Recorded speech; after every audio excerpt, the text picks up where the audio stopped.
आयशा की शादी को अभी 1 महीना ही हुआ था। आयशा घर की सबसे छोटी बहू थी। पहले से घर में 2 जेठानियां रिम्मी और पिंकी घर में अपना सिक्का जमा चुकी थी। आज सुबह ही पिंकी आयशा से बोली, हर 3-4 दिन बाद तुम हाथों के नाखूनों में नेल पॉलिश चेंज करती हो। अभी बच्चा नहीं है ना, इसलिए ये सब समय मिलता है। एक बार बच्चा होने दो, फिर देखना नेल पॉलिश चेंज करना तो दूर, नेल पेंट लगाने तक का समय नहीं मिलेगा। उसका साथ देते हुए रिम्मी बोली, हाँ बिल्कुल सही कहा तुमने पिंकी। अभी तो आयशा नई है, इसलिए रोज रोज नई साड़ी, नए झुमके पहन लेती हो, वरना देखना एक दिन हमारे जैसी घरेलू हो जाओगी। आयशा की शादी को 6 महीने बीत गए थे, मगर अब भी वो रोज अपने लिए समय निकालती। कभी कभी पार्लर चली जाती, जिम जाती, अपना बहुत ध्यान रखती, खाने पीने पर भी ध्यान देती कि कहीं ज्यादा मोटी ना हो जाए। रिम्मी और पिंकी इसी इंतजार में थे कि कब आयशा माँ बने, फिर देखना ये सारे चोचले भूल जाएगी। उनकी ये इच्छा भी आयशा ने जल्दी पूरी कर दी। प्रेगनेंसी में गोद भराई के बाद वो अपनी माँ के घर चली गई ताकि उससे पूरा आराम मिल सके, और बेटे के जन्म के 2 महीने बाद वो वापस ससुराल आई। जब रिम्मी और पिंकी ने देखा कि आयशा तो बहुत मोटी हो गई है, तो वे दोनों बोली, देखा पहले तुम अपना कितना ध्यान रखती थी, अब डिलीवरी के बाद कितनी मोटी हो गई हो।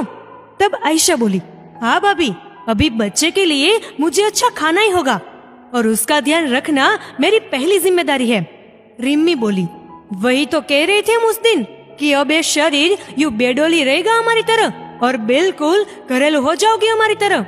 आयशा बोली, अभी थोड़े महीनों बाद आप खुद देख लेना। जैसे ही आयशा का बेटा 2 साल का हुआ और उसने आयशा का दूध पीना छोड़ा, आयशा ने जिम जाना और पौष्टिक आहार लेना शुरू कर दिया, बिल्कुल वैसे जैसे वो पहले करती थी। आज दोनों जेठानियों ने देखा तो आयशा फिर से अपने वाले अवतार में नजर आई। वही सलीके से पहनी हुई साड़ी, बारीक से सुंदर छोटे झुमके कान में और हाथों में नेल पेंट। महारानी को तो घर में भी इतना सज सवर कर रहना है, हम दोनों तो नौकरानी है मैडम की। सास गोदावरी जी ने ये सुन लिया। वो अंदर आकर बोली, बेटा घर का काम वो तुम दोनों से ज्यादा कर लेती है। वो रोज व्यायाम करती है, जिस वजह से वो फुर्ती से भरी रहती है, फिर भी तुम दोनों उसकी बुराई कर रही हो। रिम्मी और पिंकी एक दूसरे का मुंह ताकने लगे और मुंह फुलाने लगे।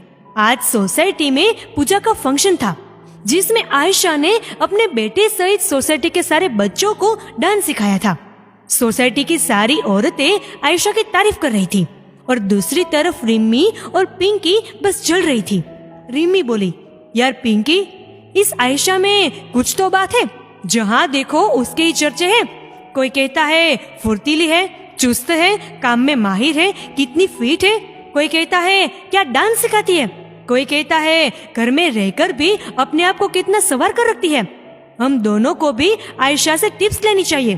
पिंकी ने भी हाँ में सर हिलाया। तब दोनों आयशा के पास आई और बोली, यार तुम तो छा गई, कैसे कर लेती हो ये सब। आयशा हंसी और बोली, भाभी ये बहुत आसान है, मैं खुद की फेवरेट हूँ। ये फंडा आपको भी अपनाना है। सबसे पहले तो हमें अपने आप से प्यार करना है। बहू बन गई है तो क्या खुद से प्यार करना छोड़ दे। जिम्मेदारियों के तले कौन दबा हुआ नहीं है इस दुनिया में। अपने लिए समय निकाल कर अपनी इच्छाओं को पूरा करना भी हमारी जिम्मेदारी है। पूरी जिंदगी दूसरों के लिए जीने के बाद भी कोई हमसे खुश नहीं रहता। अंत में यही ख्याल आता है, काश अपने लिए थोड़ा जिए होते। इसलिए अभी से जीना शुरू कर दो। आज रिम्मी और पिंकी को आयशा की हर बात सही लग रही थी और उन्होंने भी ठान लिया था कि वे अपने लिए समय जरूर निकालेगी, अपने आप से प्यार करेगी और अपनी अधूरी ख्वाहिशें भी पूरा करेगी। रिम्मी और पिंकी ने आयशा को धन्यवाद कहा और अब से अपने लिए भी जीना शुरू किया। दोस्तों, हम औरतें सभी के लिए जीते जीते ये भूल जाती है कि हमारी अपनी भी जिंदगी है और हमें अपने लिए भी जीना है। इसलिए आज से नहीं बल्कि अभी से अपने लिए जीना शुरू करें। दोस्तों, इस वीडियो को लेकर आपकी क्या राय है नीचे कमेंट करके जरूर बताइएगा। अगर आपको ये वीडियो अच्छा लगा हो तो इस वीडियो को लाइक करिएगा, शेयर करिएगा ज्यादा से ज्यादा लोगों तक, और ऐसी और भी इंस्पिरेशनल वीडियोस के लिए सब्सक्राइब करें हमारे यूट्यूब चैनल को और फेसबुक पर फॉलो करें हमारे पेज को। धन्यवाद।